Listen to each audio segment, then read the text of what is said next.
अंतर्राष्ट्रीय सहकारिता दिवस पर पंचकुला में आयोजित हुआ राज्य स्तरीय कार्यक्रम। सहकारिता मंत्री डॉक्टर अरविंद शर्मा ने कहा, नई नीति से होगा पैक्स का विस्तार। भविष्य में पैक्स छोटे गोदाम चलाकर करेंगे पीडीएस प्रणाली को आपूर्ति।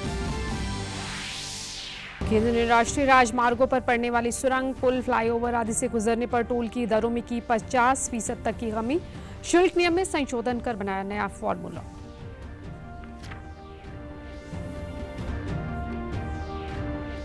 पिंजौर में 32वें मैंगो मेले की हुई शुरुआत। देश भर से आए 500 किस्म के आमों की लगाई गई प्रदर्शनी। पर्यटन मंत्री डॉक्टर अरविंद शर्मा ने आम को बताया राष्ट्रीय एकता, प्रेम और सद्भाव का प्रतीक।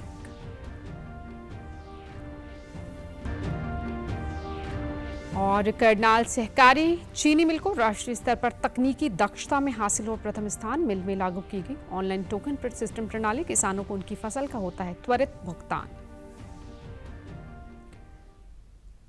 नमस्कार, मैं हूं राजेंद्र कौर। आज समाचार विस्तार से। अंतर्राष्ट्रीय सहकारिता दिवस पर आज पंचकुला में राज्य स्तरीय कार्यक्रम का आयोजन किया गया। इस मौके पर सहकारिता और पर्यटन मंत्री डॉक्टर अरविंद शर्मा मुख्य अतिथि के तौर पर उपस्थित रहे। कार्यक्रम में पूर्व स्पीकर ज्ञानचंद गुप्ता भी शामिल हुए। सहकारिता मंत्री ने हरको बैंक के प्लैटिनम डेबिट कार्ड का शुभारंभ भी किया, जिसे एयरपोर्ट लॉन्च में भी इस्तेमाल किया जा सकेगा। इस मौके पर 2 जिलों को ई पैक्स से जोड़ा गया। कार्यक्रम को संबोधित करते हुए सहकारिता मंत्री ने कहा कि देश में सहकारिता से समृद्धि का सपना पूरा होगा। उन्होंने बताया कि पैक्स की भूमिका में बड़ा बदलाव आने वाला है। जल्द ही नई सहकारिता नीति आएगी और पैक्स का विस्तार होगा। सभी राज्य इस नीति में अपने हिसाब से जरूरी बदलाव भी कर सकेंगे। उन्होंने पैक्स के जल्द से जल्द कंप्यूटराइजेशन करने पर जोर दिया। उन्होंने कहा कि पैक्स भविष्य में छोटे गोदाम भी चलाएंगे जो पीडीएस प्रणाली को आपूर्ति करेंगे।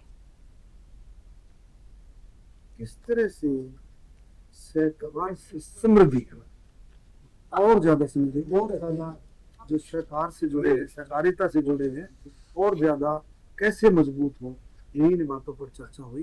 कई तरह की चीजें आई, जैसे टैक्स की मैं बात कर रहा था।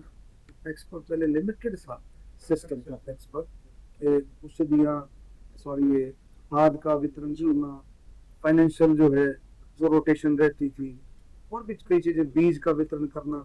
अब जो है टैक्स में सीएससी सेंटर खोल सकेंगे, प्रधानमंत्री जन औषधि केंद्र खोल सकेंगे, पेट्रोल पंप्स, गैस स्टेशन खोल सकेंगे।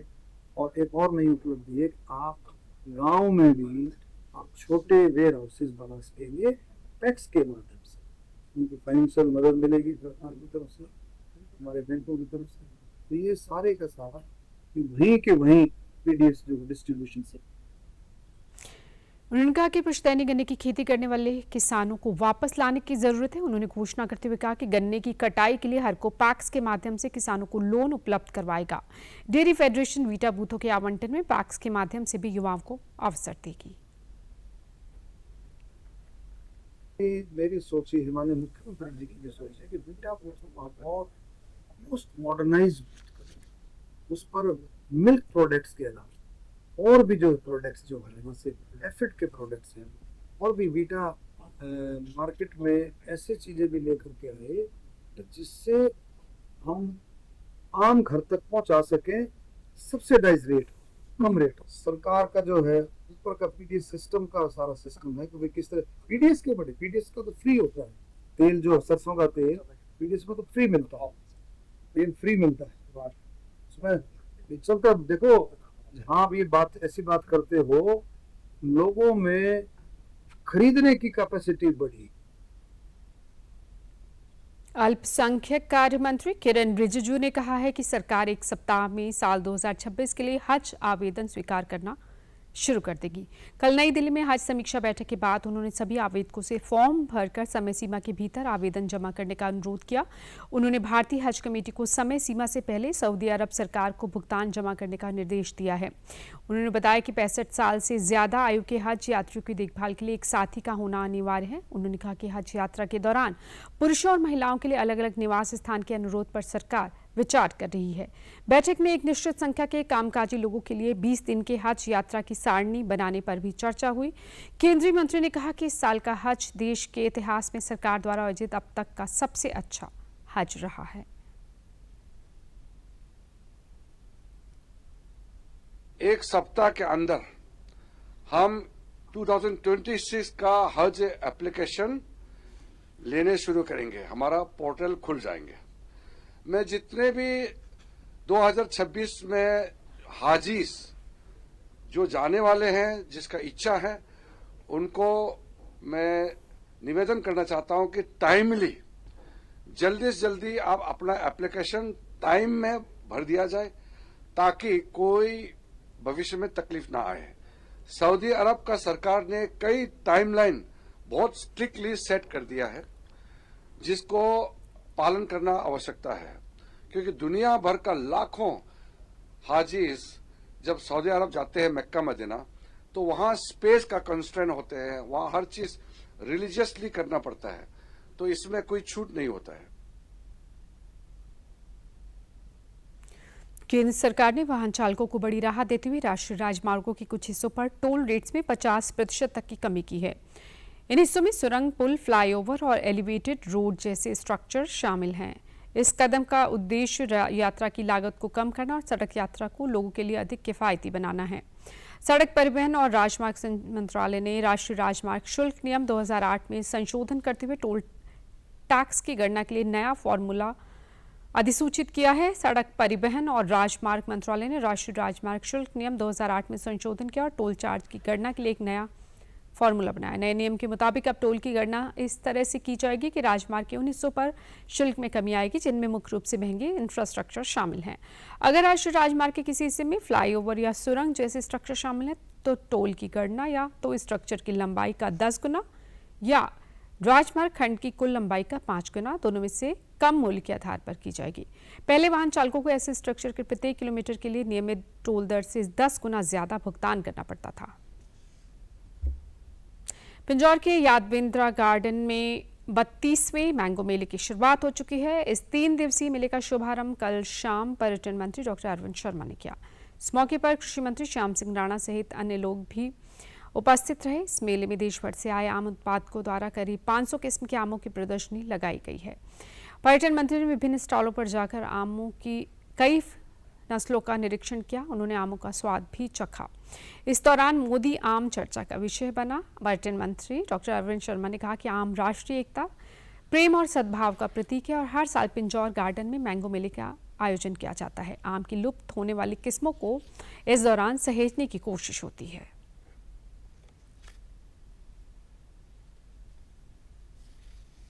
आम भी राष्ट्रीय एकता, प्यार, प्रेम, सद्भाव का प्रतीक है, आप भी समझ सकते हैं।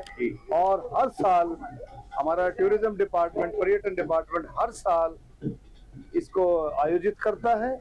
32वां मेला है और मुझे पूरी उम्मीद है कि भव्य मेला होगा 3 दिन का, 4 से 6 को, और आप देखें, इसका आनंद लें, फिर उसके बाद बात करें। इसके अलावा हरियाणा में डिज्नीलैंड की स्थापना पर चर्चा करते हुए उन्होंने बताया कि जल्दी प्रदेश को डिज्नीलैंड पार्क मिलेगा। उन्होंने कहा कि मानेसर में 500 एकड़ पर डिज्नीलैंड बनाने का प्रयास है। उन्होंने कहा कि सूरजकुंड मेले में केंद्रीय पर्यटन मंत्री गजेंद्र सिंह शेखावत ने एनसीआर में डिज्नी पार्क बनने की बात कही थी, जिस पर मुख्यमंत्री ने यह कदम उठाया। यह पार्क पर्यटन के एक मुख्य आकर्षण के रूप में उभरेगा। पर्यटन मंत्री का विभाग का मंत्री बना उसी दिन से मैं डिज्नीलैंड की बात कर रहा था। जब सूरजकुंड क्राफ्ट मेला था तो माननीय गजेंद्र सिंह शेखावत जी, हमारे देश के टूरिज्म मंत्री, पर्यटन मंत्री उसमें आए थे और उन्होंने एक इशारा किया था कि एनसीआर, नेशनल कैपिटल रीजन में जो है डिज्नी पार्क, डिज्नीलैंड जो है, हम इसको बनाना चाहते हैं। तो माननीय मुख्यमंत्री जी ने आगे स्टेप लिया और मुझे पूरी उम्मीद है कि हम बहुत नजदीक उसके पहुंच गए हैं। निश्चित तौर पर हमारे को डिज्नीलैंड, डिज्नी पार्क मिलेगा। ये मानेसर जो है। देहरादून में आयोजित नागरिक उड्डयन मंत्रियों के क्षेत्रीय सम्मेलन में कैबिनेट मंत्री विपुल गोयल ने राज्य का प्रतिनिधित्व किया। इस सम्मेलन में राज्यों की जरूरतों और प्रस्तावों को साझा करने और नीति निर्माण को व्यवहारिक धरातल पर तक पहुंचाने की दिशा में महत्वपूर्ण चर्चा हुई। इस अवसर पर संबोधित करते हुए उन्होंने कहा कि कुशल नेतृत्व और दूरदर्शिता के चलते आज राज्य का नागरिक उड्डयन विभाग नए आयाम छू रहा है। हरियाणा अब एविएशन सेक्टर में राष्ट्रीय पटल पर अपनी सशक्त उपस्थिति दर्ज करा रहा है। उन्होंने कहा कि उड़ान योजना के तहत बने एयरपोर्ट्स भारत की बदलती उड़ान का प्रतीक हैं। कैबिनेट मंत्री ने बताया कि अप्रैल महीने में हिसार एयरपोर्ट का उद्घाटन हुआ और वहां से नियमित उड़ानों की शुरुआत हो चुकी है, जो राज्य के लिए एक उपलब्धि है। उन्होंने ये भी बताया कि हिसार देश का तीसरा ऐसा एयरपोर्ट है जहां विस्तार की अपार संभावनाएं हैं। यहाँ लंबा रनवे, बेहतरीन सड़क और रेल कनेक्टिविटी और आधुनिक इंफ्रास्ट्रक्चर है, जो इसे उत्तर भारत के प्रमुख एविएशन केंद्र के रूप में स्थापित कर सकता है। उन्होंने कहा कि हिसार में MRO सुविधा का काम प्रगति पर है, जिसके लिए उन्होंने केंद्र सरकार से पूर्ण सहयोग की अपेक्षा जताई। उन्होंने ये भी प्रस्ताव रखा कि देश में जहां भी एक्सप्रेसवे और हाईवे बन रहे हैं, वहां सड़क के साथ साथ एयर एम्बुलेंस सेवाओं के लिए हवाई पट्टियां विकसित करना अनिवार्य किया जाना चाहिए। इससे आपातकालीन सेवाओं को नई गति मिलेगी। उन्होंने बताया कि प्रदेश सरकार द्वारा गुरुग्राम और फरीदाबाद में हेलीकॉप्टर निर्माण कार्य शुरू किया गया है। साथ ही चंडीगढ़ प्रशासन से अनुरोध किया गया है कि राज्य को हेलीपैड के लिए भूमि उपलब्ध करवाई जाए, ताकि चंडीगढ़ से हरियाणा के विभिन्न जिलों को हेलीकॉप्टर कनेक्टिविटी प्रदान की जा सके। उन्होंने बताया कि भिवानी और महेंद्रगढ़ में अंतर्राष्ट्रीय स्तर के खेल परिसर बनाए जा रहे हैं। करनाल सहकारी चीनी मिल को राष्ट्रीय स्तर पर तकनीकी दक्षता में प्रथम स्थान हासिल हुआ है। कल नई दिल्ली में आयोजित राष्ट्रीय सहकारी चीनी मिल प्रसंग समारोह में मिल के अधिकारियों ने यह पुरस्कार हासिल किया। इस कार्यक्रम में केंद्रीय मंत्री प्रहलाद जोशी और हरियाणा के कैबिनेट मंत्री अरविंद शर्मा समेत कई अन्य लोग उपस्थित रहे। मिल के प्रबंधक निर्देशक राजीव प्रसाद ने बताया कि करनाल चीनी मिल पिछले 47 सालों में राष्ट्रीय स्तर पर अब तक 22 अवार्ड हासिल कर चुकी है।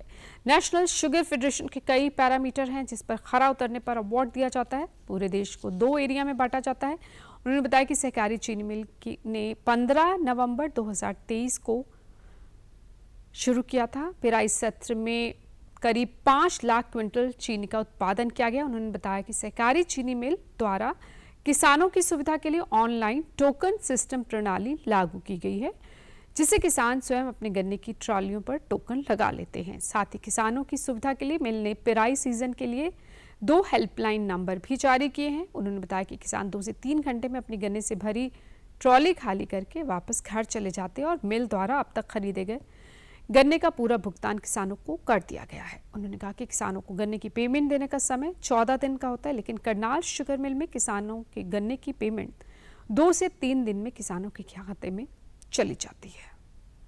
दो एरिया के अंदर डिवाइड करते हैं, जिसके अंदर हाई रिकवरी एरिया और अदर रिकवरी एरियाज कहा जाता है। तो अदर रिकवरी एरियाज के अंदर जो उत्तरी भारत के जितने भी प्रदेश हैं वो आते हैं, और जिसके अंदर उत्तर प्रदेश है, जिसके अंदर राजस्थान है, जिसके अंदर हमारा हरियाणा है, पंजाब है। और इस एरिया के अंदर जो शुगर मिलें हैं उसके पैरामीटर्स को देखते हुए जो सर्वोच्च फर्स्ट प्राइज है वो हमारी करनाल कोऑपरेटिव शुगर मिल को मिला है। और मैं आपको ये भी बताना चाहूँगा कि जो हमारी एफिशिएंसी रही है वो एफिशिएंसी लगभग 98% है। इंटरनेशनल लोकदल ने आज हिसार में एक प्रशिक्षण शिविर का आयोजन किया। इस मौके पर पत्रकार वार्ता को संबोधित करते हुए पार्टी अध्यक्ष अभय सिंह चौटाला ने कहा कि पार्टी ने अपना नया संगठन बनाया है, जिसमें प्रदेश को 3 जोन हिसार, गुरुग्राम और अंबाला में विभाजित किया गया है। उन्होंने बताया कि गांव स्तर पर भी अलग अलग जोन बनाए जाएंगे। उन्होंने बताया कि जिन लोगों को जिम्मेदारियां दी गई उन्हें प्रशिक्षित किया गया है। पार्टी के 17 अलग अलग सेल के संयोजक भी इस प्रशिक्षण शिविर में पहुंचे। अभय चौटाला ने कहा कि चौधरी ओम प्रकाश चौटाला के समय में हमारी पार्टी के संगठन की देश भर में चर्चा होती थी। पिछले कुछ समय में विपरीत परिस्थितियां रही, जिसकी वजह से पार्टी में बिखराव रहा, लेकिन अब हम पार्टी को बूथ स्तर तक फिर से खड़ा करने जा रहे हैं। उन्होंने कहा कि प्रदेश में आज विपक्ष नाम की कोई चीज़ नहीं। यदि विपक्ष मजबूत होता तो सरकार को कोई भी बड़ा फैसला लेने से पहले सोचना पड़ता। विपक्ष आज सत्ता पक्ष के हाथों में खेल रहा है, ये भी इल्जाम उन्होंने लगाया।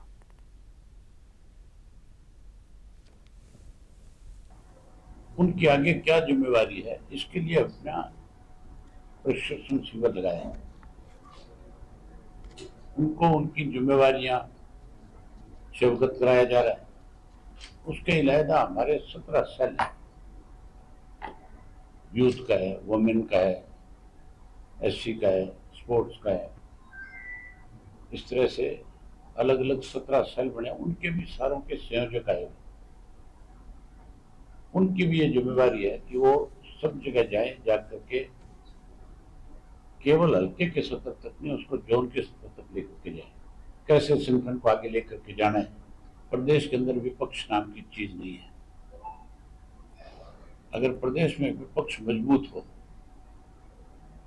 तो फिर सरकार कोई भी फैसला लेगी उससे पहले उसको सोचना पड़ेगा।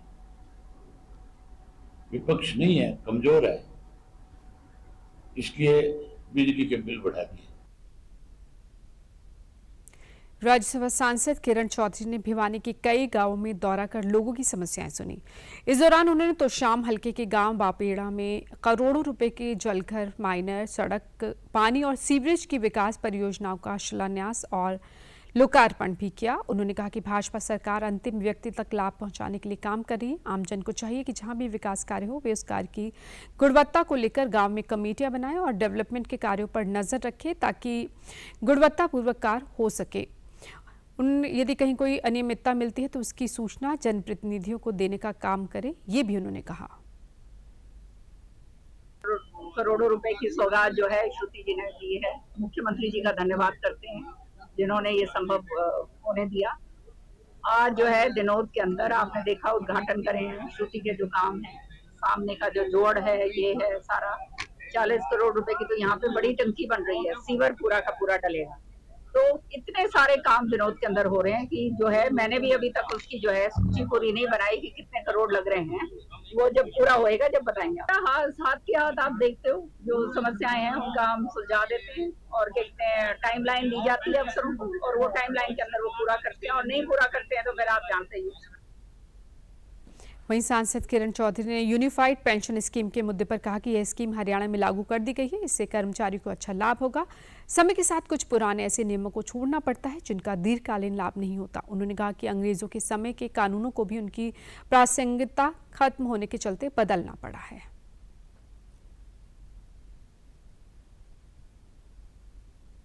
सरकार की तरफ से ये जो नोटिफाई हुई है तो इसके अंदर जो है कोई नुकसान वाली बात थोड़ा है।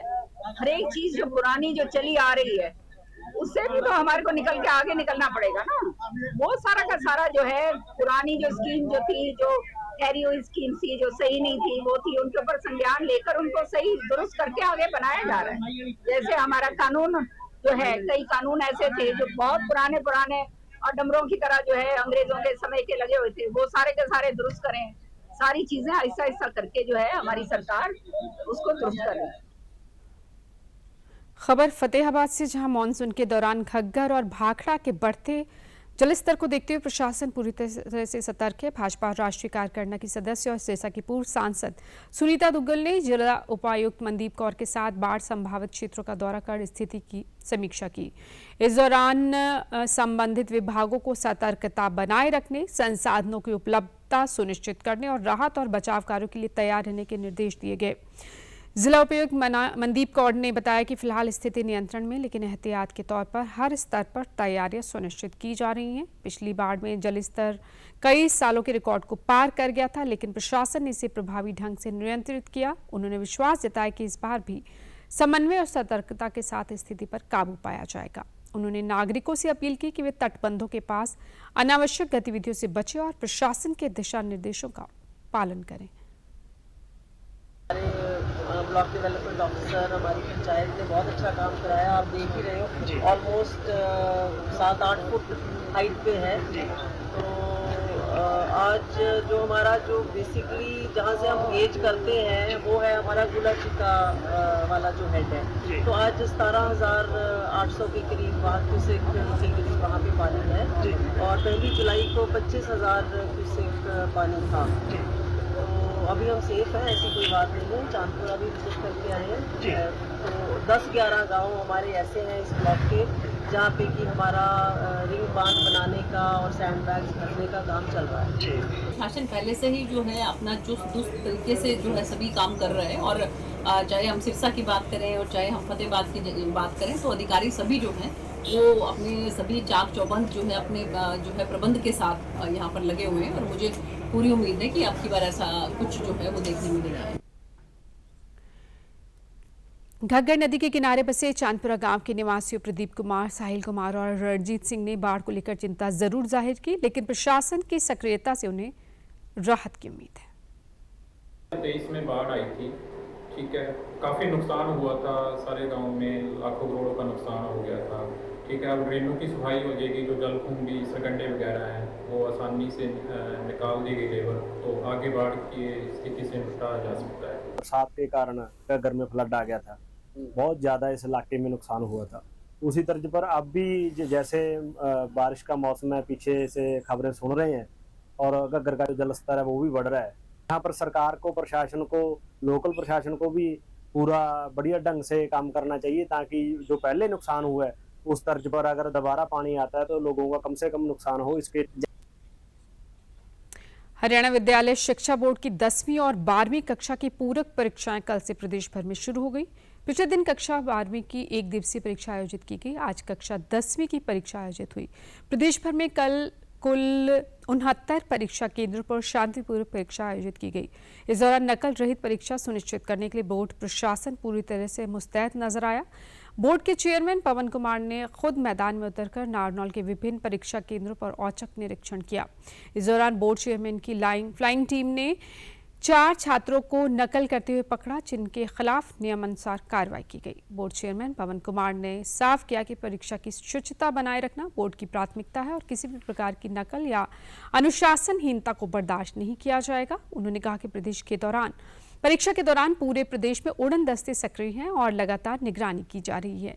उन्होंने परीक्षा केंद्रों के प्रबंधकों और स्टाफ को भी निर्देश दिए कि वे नियमों का सख्ती से पालन सुनिश्चित करें और किसी भी तरह की ढील न बरती जाए। केंद्रों पर आज परीक्षार्थियों की संख्या के अनुसार परीक्षाएं चल रही हैं और इनमें जैसा कि आपने भी अनुभव किया होगा, जिला प्रशासन के द्वारा बड़ी मुस्तैदी से बाहर का जो एक डिसिप्लिन का या यूँ कहिए जो बाहर का जो माहौल था वो बड़ा मुस्तैदी के साथ संभाल रखा है। किसी प्रकार की बाहर किसी भी परीक्षा केंद्र पर आज के दिन डिस्टर्बेंस नहीं मिली है जहाँ मैंने विजिट किया है।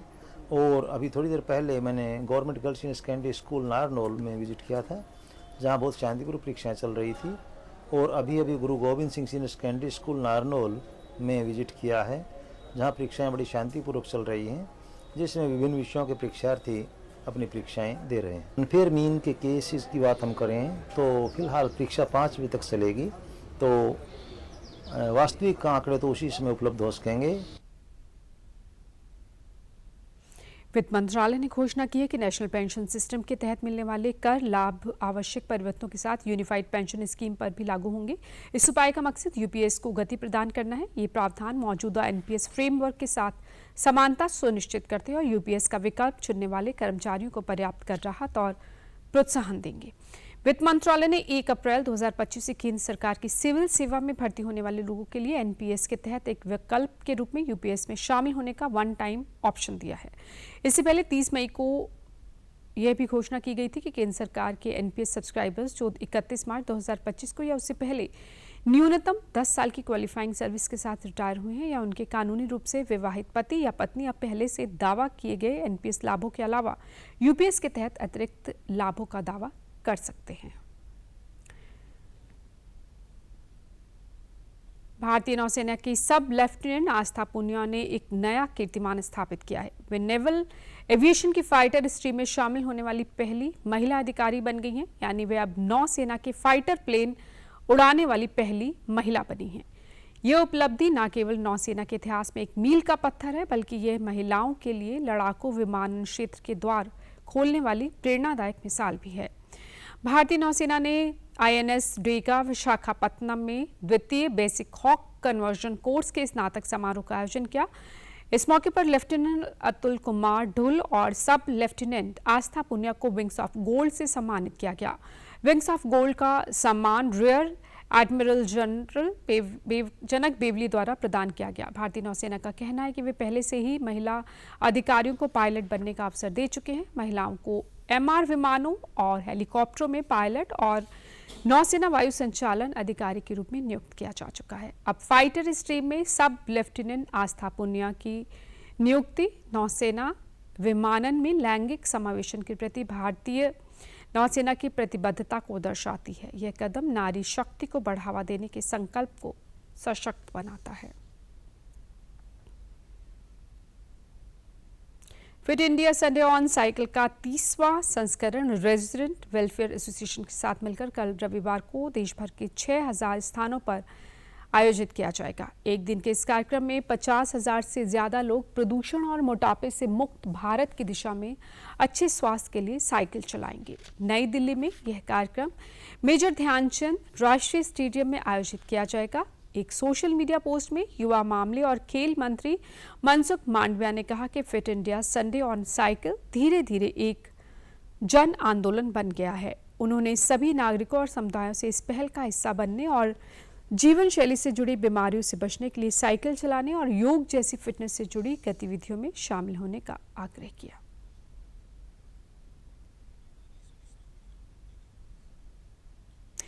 एयरपोर्ट की तर्ज पर अंबाला कैंट नागरिक अस्पताल में अब मशीनों से फर्श की सफाई होगी।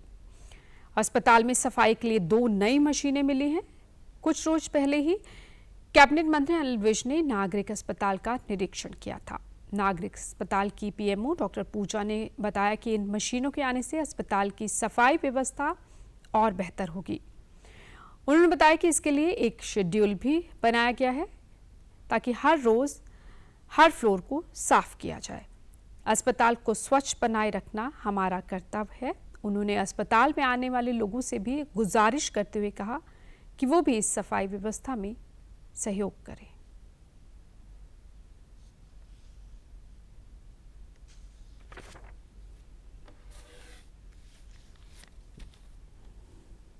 विज जी का ये हॉस्पिटल एक ड्रीम प्रोजेक्ट है। इस हॉस्पिटल को साफ रखना, इसको अच्छी तरह से चलाना हमारा एक ड्रीम प्रोजेक्ट है। इसलिए इसकी सफाई के लिए उनके मार्गदर्शन के अनुसार 2 ऑटोमेटिक फ्लो क्लीनिंग स्क्रबर खरीदे गए हैं। इनके द्वारा सफाई हमने शुरू करवा दी है। अपने एम्प्लॉयज़ को इसको चलाने के लिए ट्रेनिंग दे दी गई है।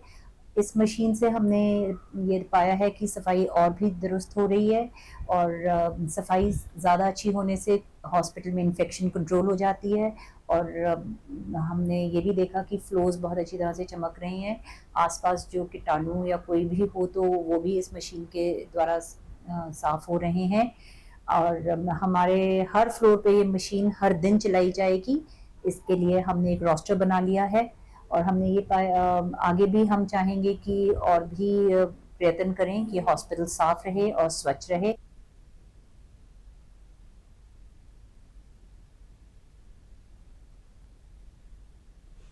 इस बुलेटिन में फिलहाल इतना ही। इजाजत दीजिए।